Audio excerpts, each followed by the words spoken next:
The toast wasn't mine. It never had been. My daughter stood, smiling so brightly it almost hid the venom in her words. "Happy Father's Day, Dad," she said, but she wasn't looking at me. She was looking at my father-in-law. The restaurant fell silent as she held up a set of keys.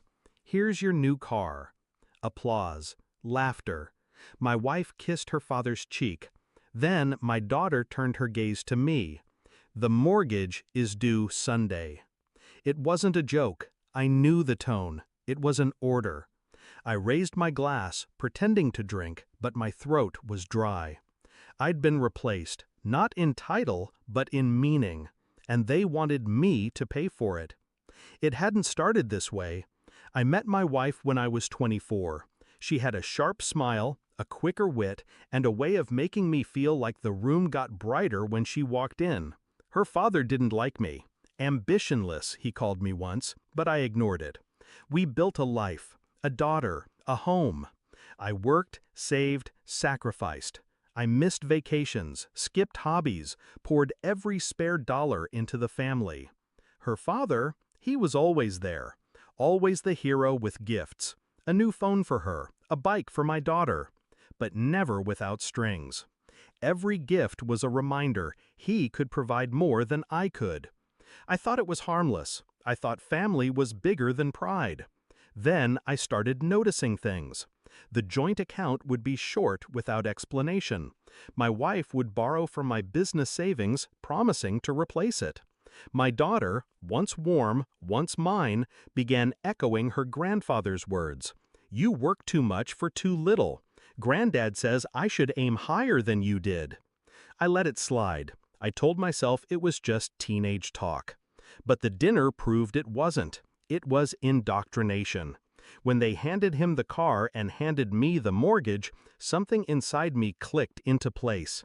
Not rage, not heartbreak, clarity.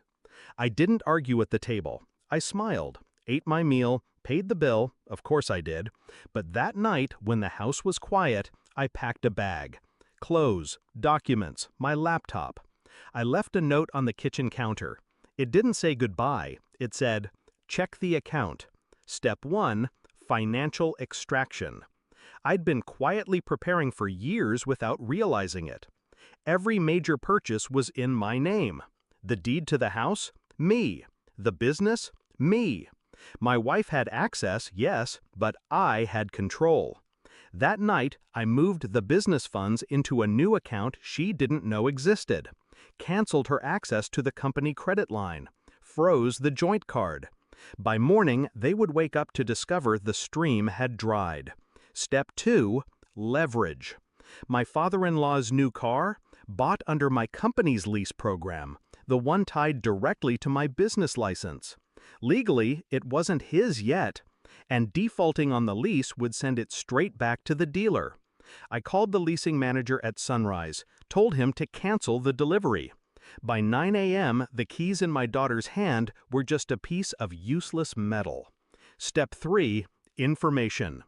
I had years of messages, transfers, and quiet loans from the company account to cover their personal expenses. On paper, it looked like embezzlement. I didn't need to use it, I just needed them to know I could. By 7 a.m., my phone was buzzing. At 8, it was a steady vibration. By 10, I had 87 missed calls. I didn't answer until the 88th. It was my wife. Her voice was tight. "What have you done?" I kept my tone even, just putting things back where they belong. "You can't just—" "I can," I said, and I have. They tried to paint me as cruel, irresponsible. They said I was abandoning my family. But here's the truth. I didn't leave them. They left me a long time ago. I just finally walked away. 2 weeks later, they were scrambling. The mortgage payment bounced. My father-in-law had to return the car. My daughter called once, voice shaking, not with apology, but with panic. "You ruined everything," she said. "No," I told her, "I stopped paying for it." The legal papers came next, not from them, but from me.